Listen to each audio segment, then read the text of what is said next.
Good morning, good morning, good morning. Happy Sunday, everyone. Good to see you. Thanks for stopping in. I am going solo today. Val is on vacation, and that's what sorry guys, I'm trying to get this thing off my neck. That is what we are kind of talking about today because we're talking about getting back to happy. And I'm going to tell you well, we've got a few pieces of information in this topic today, but I'm going to tell you when we're talking about finding our way back to happy, um, we know life shifts. And when life shifts, it's up to us to find our way back to happy, especially in this environment that we're in now.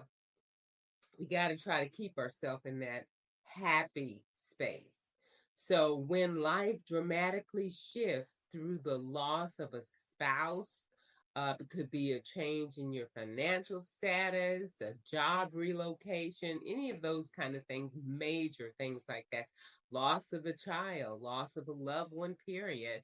It can leave us feeling like we're navigating a brand new, uncertain path. And a lot of times we feel like we're navigating that path alone. And I know all about that. But these changes are going to be something that demands from us resilience, definitely clarity, and huge support. So we need to make sure we have a circle around us that it encompasses us, envelops us, and loves us through this life shift that we're going through. So I ran across a quote and I found it to be so profound. I love this. It said or read, once we have children, we will forever live as a memory in their minds. So once we have a child, everything we do in the raising of them, the formation of them, the investing in them, they will remember. And as they become adults, they can go back and relive those, and they will go back. Rest assured. So make sure they're good memories. But they'll go back and they will remember those times. And we want to make those times as good and happy as possible. We want to always encourage them and teach them with our actions and our words how to stay in the area of happiness. And that's what we want to imprint on them. So here are some practical tips. I'm going to first share this book. Let me just make sure you guys can see it as I hold it up.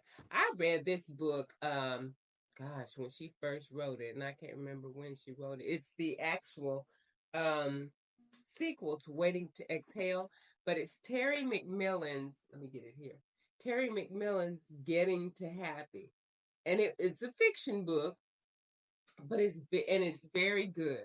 I read mostly nonfiction, but this is a good book. It's been on my bookshelf for since she wrote it, and I didn't even look at the date. But I'm gonna keep on with what we have. But I just wanted to touch on that and let you guys know that that's a piece of good read. It's a good happy read. It's a good feel good read. I'll put it that way. Like just like Waiting to Exhale was. So here's some practical tips and tools that are going to help us move forward with strength and purpose when we're going through these life shifts. Y'all, the first thing we've got to do is recenter ourselves emotionally. That's huge because we've got to allow ourselves space to grieve whatever loss it is if we're going through a loss, or it may not be a loss. I remember I do recall after we had the election in 2024, the next day when we woke up, a lot of people were saying that they felt a certain way. And I did say that I felt actually a sense of grief. I was grieving. And so to me, it was more than just a loss, but it was a sense of grief. So, but don't rush yourself to heal when you're going through a state of grief, because grieving takes some time for people. Some people bounce back, but you know what? A lot of times when people bounce back, I know when my husband passed, my sons, I have two sons, my sons grieved differently. They were both very young. They were both very young, 5 and 7, I believe. And but my oldest son cried like a faucet turned on high, tears running down for days, for days. He grieved. He got that grief out, and that was lovely. I let him do what he needed to do. I was trying to be supportive there, whenever he needed. But he grieved. That came out of his body emotionally as tears. My youngest son, I never saw him cry. Never saw him cry. Not one time. Well, oh, I take that back.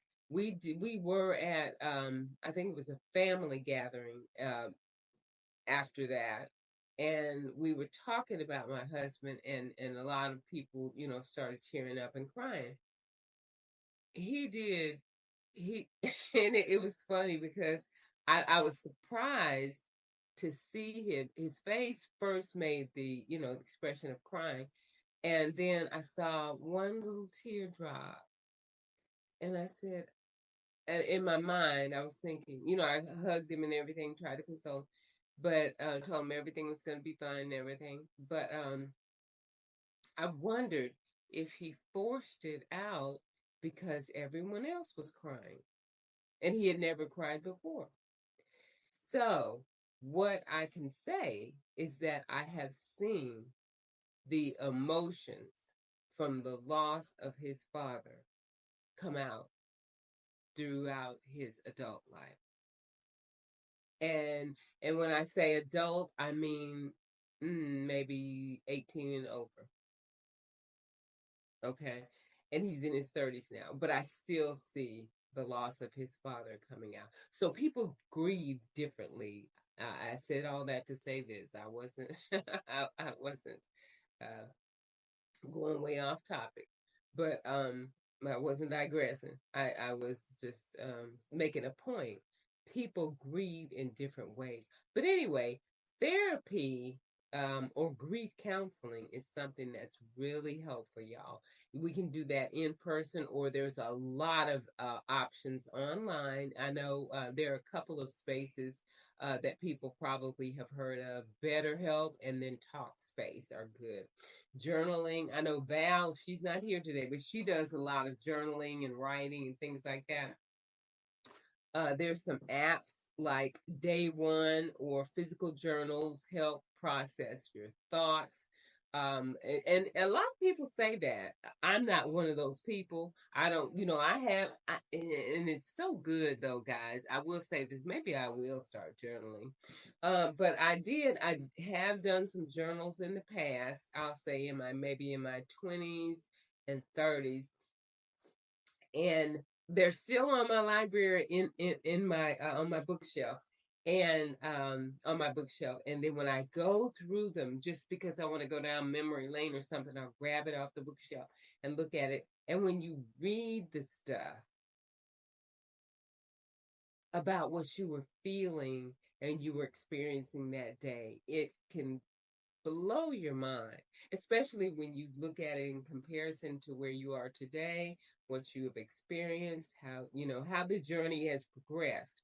It's really good. So that's one thing I like about journaling. But a lot of people do that, and it helps them with processing their emotions, and that's a great tool for that. Also, we have the mindfulness apps, and those are Calm. You've got Calm Headspace. I love Calm, y'all. Calm Headspace and Insight Timer, and that's for daily grounding. I use Calm a lot. I use Calm a lot for sleep stories. Um, I use Calm for meditation. You know, they have guided meditations, meditation music, all kind of stuff. So Calm is a really good app. All right, so then next we want to talk about reassessing and rebuilding financial stability after a loss or a life shift event. So here, just start where you are, guys, wherever you are, that's where you start. You got to know your current financial situation, and then budgeting apps are things that you can use, YNAB, and that's you need a budget. Then you've got Mint or Every Dollar. Those are some budgeting apps that can help you out when you're going through trying to get your finances together after a life shift event. And then we have financial advisors. You can definitely seek a fiduciary who can specialize or does specialize in life transactions so that you can actually get advice like that. Now, that will be something you'll be paying for, but sometimes it will be worth it for you to pay for that professional advice and counsel. And then we have online courses. You can learn about personal finances, or things that you might learn in different courses. Coursera, Udemy, and Khan Academy are three of the online universities, if you will, that can offer those courses for you. And of course, those will be at a cost as well. Next, I want to talk about reimagining your career and your goals. So look at your life shift, take a different perspective. Let this maybe be, and maybe it will be, a paradigm shift for you, because you'll look at it as an opportunity rather than something that happened to you. To redefine what you want professionally and personally. And this is something that you definitely can do if you just look at the glass as being half full instead of half empty. I remember when my husband passed, I'll go there again. I was told by someone, I believe it was a coworker, back then. My husband passed in 1998, so this was a long time ago. But she said, don't view your husband's passing as a loss for you, as far as something that happened to you. Why did this happen to me? God, why did you let this happen? Instead, and this changed the way I was praying, because she said, you can look at this for what it is. God allowed you the opportunity to hold your husband's hand and usher him into heaven from this life. And he chose you to do that for his child. And I said, oh my gosh, that was so profound to me. And that changed my whole perspective. No longer was I feeling like I was, why did this happen to me? This wasn't what I signed up for. We had 2 young children. Now I was going to have to be a single mother, all that kind of stuff. But I started thinking about, God chose me to be the person to usher him from this life to the life in heaven. And then I felt special. And so that helped. That's why we have to share with each other, y'all. When you have some little nuggets to share like that, you never know how you're going to change somebody's life. And she changed my life that day. She changed my perspective, which changed my life. So anyway, we can look at it as an opportunity, and that I did. So look at career coaching if you're looking at if it's a loss of job, y'all. And a loss of job is what's getting ready to happen with a whole lot of people. It's happening with me right now because I'm laid off for the second time in a year. So anyway, yeah, career coaching from platforms like LinkedIn. There are some good tools on LinkedIn. There are some other ones. I'll just leave that at that. There are some other ones like Career Coach and then the Muse. So you can get some career coaching on those. And there are others. There are plenty of platforms here on YouTube. YouTube University, y'all. But there are plenty of platforms here that offer career coaching and some great um, coaches and skill building. And speaking of coaches, I do want to recommend someone. I'm a member of a community called Kim with the Gems, and Kim has some shown up gems, honey. But anyway, Kim also has a program that is coaching program that course that helps you to find your talents and to find the talents and the gifts that you have within yourself already. They are inherent, and you can turn them into money making um, gifts that you can give to the world. So that's a great course that she has. She's Kim with the Gems. Look her up, and she is doing that course. I think the course is going on right now, and it probably will be finished in a couple of weeks. But you can purchase the replays, and so if you want to do that, just reach out to me, and I'll be glad to give you the link to that. So, skill building. Don't be afraid to build your skills with AI, guys. I use AI every day. I really do. And that was something that I thought, at first our first thought about it is that AI is going to take over, it's going to put people out of jobs and, da, da, da. And that is true. It very well will do that. However, it can be very beneficial to us now. So go ahead and use AI for everything that you need. Ask questions. I call my AI Stacy. I hook up with Stacy. Stacy, if I have a question, I'll ask Stacy. And Stacy gives me some good information. And Stacy can build things for you. You just have to tell AI what you want it to do. So anyway, don't be afraid of it because it can really help us. But AI is really good, and then tech, and then project management. So look at those types of skills. Job search tools. We've got, of course, Indeed, Flex Jobs, and Remote.co. Those are great for remote and flexible work, guys. And then the next thing is so huge.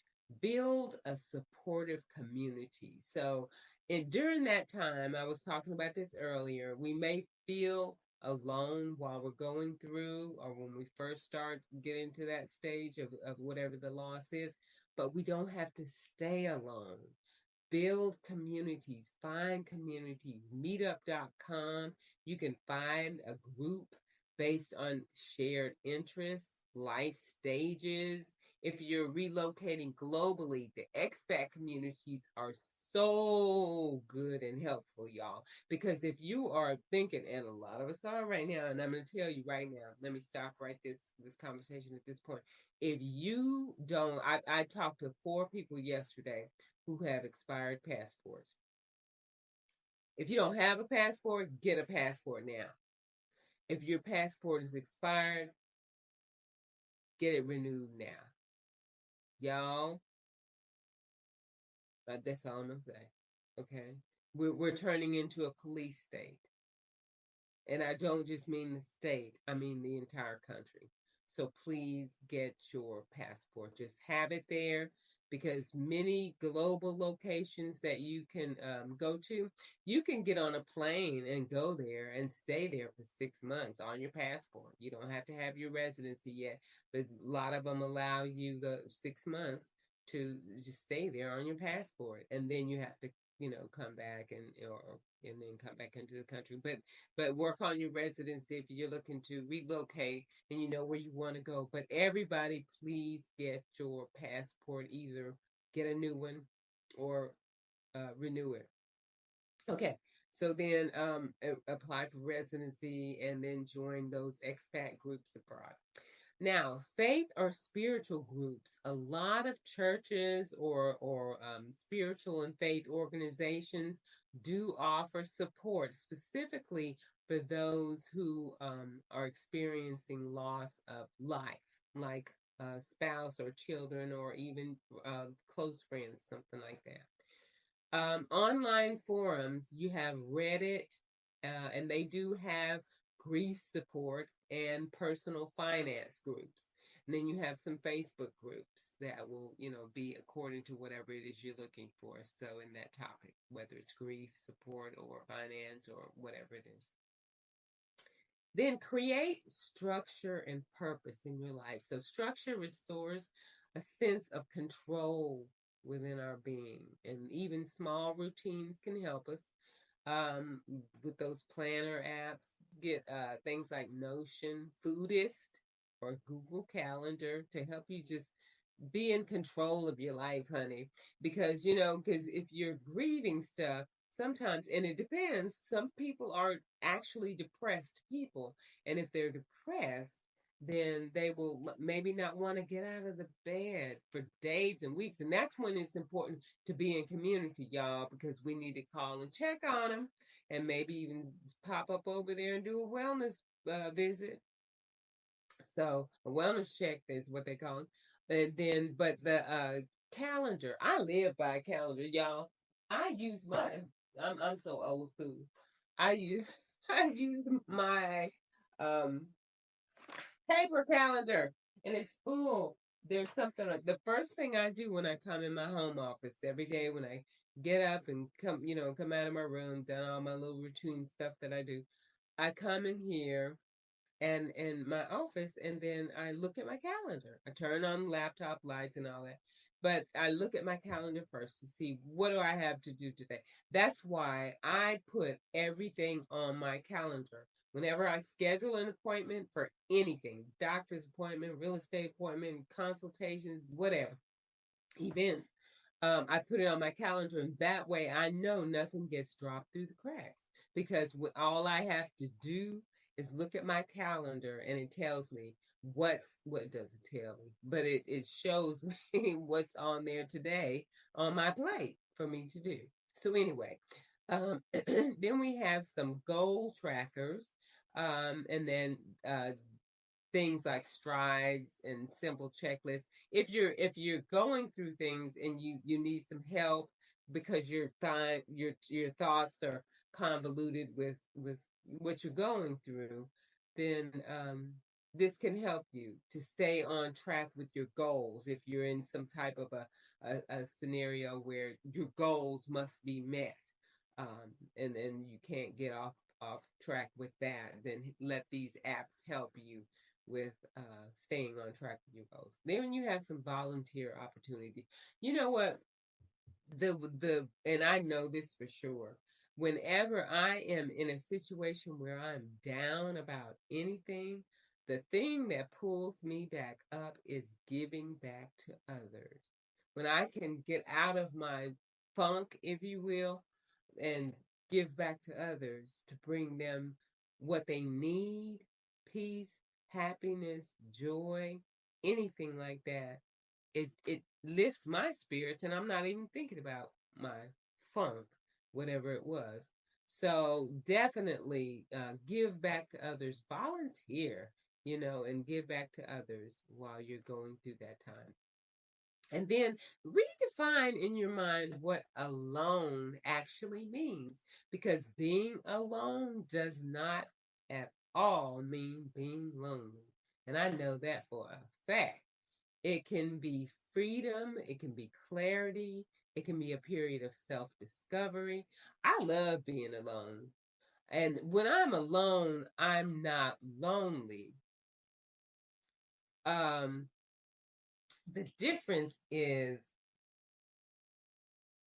I love alone time and I'm not lonely. I actually enjoy the company, my own company. I really do. I really do. However, I don't like doing life alone, because when you're doing life alone, um, it's burdensome, it's overwhelming.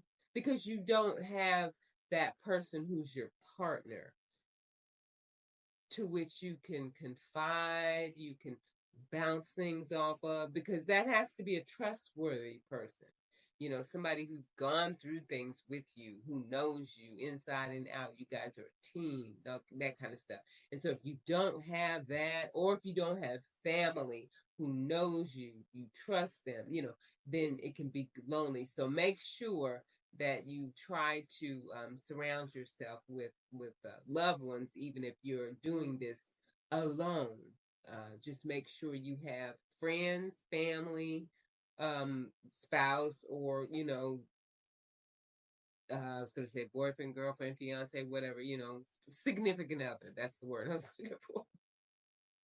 Anywho, okay, so we got some books I want to tell you about. I told you about my book that I'm not reading, I read.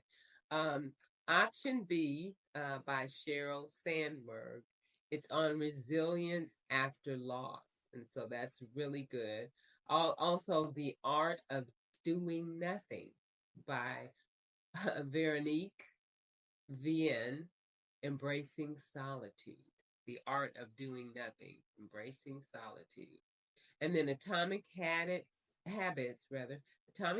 by James Clear, and that's about building new patterns.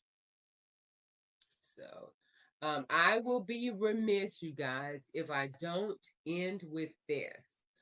I've tried to let a lot of people know what's coming, and a lot of people do know, but like I said, there's so many people who are still saying that they didn't know. When I asked people if they knew about the bill that just passed, everybody needs to know what's in that bill, and I'm just gonna give you a few things because everybody's got to know, and if I'm speaking to anybody, please hear me.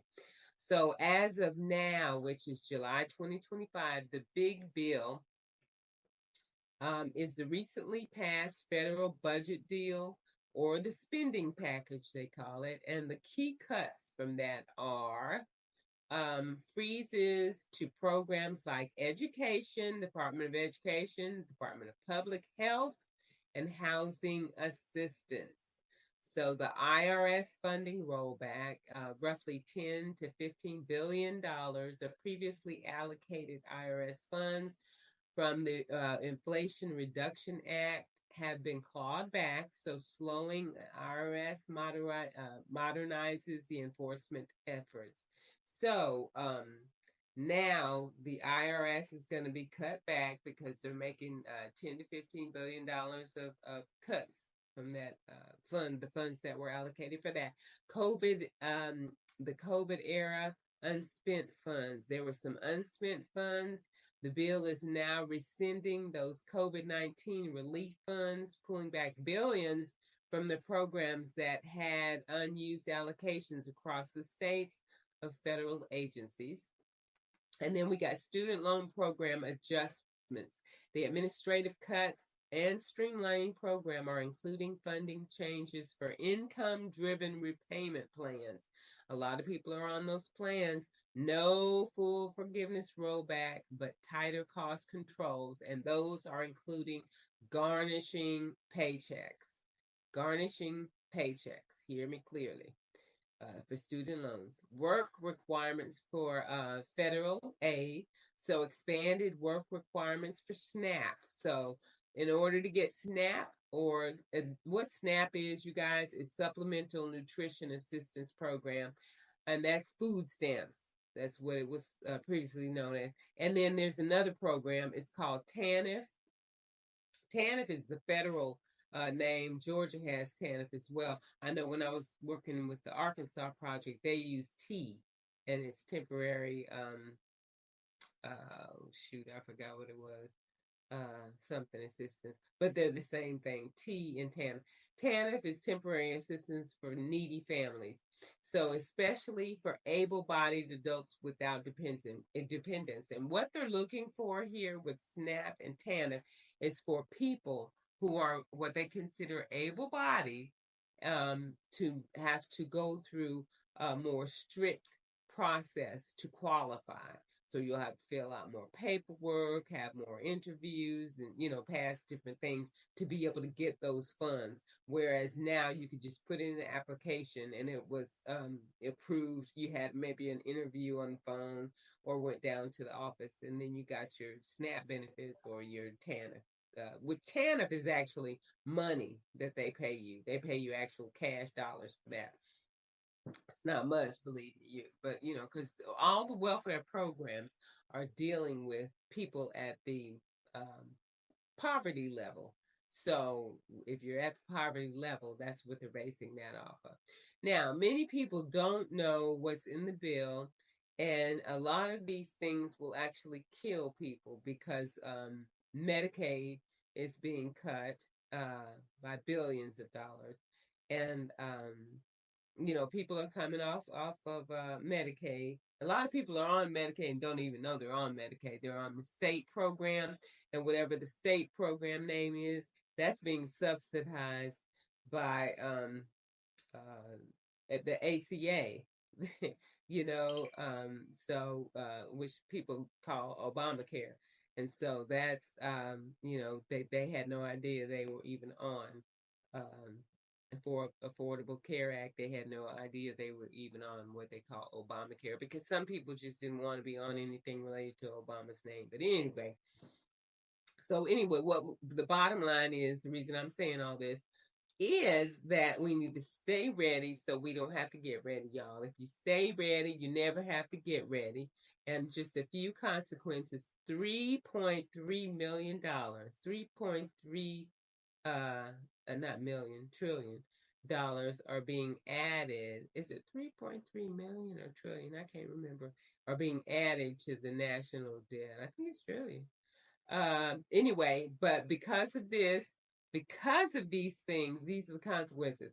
300,000 children have already died. And this is because of the cuts to ISDIA, where we were sending aid and medication, food, and things like that for children in different countries that had diseases and didn't have access to health care, things like that. So that was cut. So 300,000 children have already died. And then we have $175 billion that have been added to the ICE fund to kidnap and capture individuals to jail. And these are supposedly immigrants, but they're not just immigrants, y'all. They're Black and brown people. So have your paperwork on you when you're out in these streets, honey, because they could pull you over. And now that they're adding $175 billion to ICE, they're beefing up the police state of the country. You know that you heard about the Alcatraz that they're starting in Florida. They're putting that together, which is nothing but a concrete ground with tents, and then they've got a bunch of bunk bed things in there for people to in cages, and that's what that is. And if you can't get off of there, if you try to get off of there and you jump off that little island, you're gonna get eaten up by the alligators. Anywho, the final thoughts I'm going to say here. Oh, please no. Oh, everybody, please read the 13th Amendment of the U.S. Constitution. If you would, let me ask you to do that, because the 13th Amendment of the Constitution is really important for us to know, because that's one thing that they're trying to take away. I'm not going to say what's in there. I'm going to ask everybody to read it. You can Google it. And you'll be able to find out what it is. But the final thoughts are: don't feel overwhelmed. And I'm sorry if any of that overwhelmed anybody, but everybody needs to be aware. I don't want anybody to be blindsided, because when I asked a couple of people the other day, do you know what's in the big bill, the spending bill that they just passed? They told me, no, what is that? So I'm not trying to have that with any of my people that I'm interacting with. I'm like, everybody I interact with, do you know? So don't feel overwhelmed, but just each step forward builds new kinds of strength. We must surround ourselves with resources and take one small action at a time. Just trust that healing and rebuilding are both possible and deeply personal. Pray and meditate for our call to action from our higher power. So that is what we need to do. Just pray and meditate, and that's your call to action. Just, pray and meditate to whoever your higher power is, God, spirit, universe, whomever. And then just surround yourself with resources that I've named a lot of them here, and any others that you know about, and just take one small action at a time, and trust that your healing and rebuilding are both possible and deeply personal within your situation. So that is what I'm talking about today, getting to happy, staying in a happy place, guys, and just loving on ourselves and each other and supporting each other. That's all I have for today, y'all. And hopefully, we will be seeing Miss Val. We will next week. And y'all have a great day. Thanks for stopping by. And please don't forget to like and subscribe and share if anyone that you know can use this information. Thanks so much, y'all. Have a great day.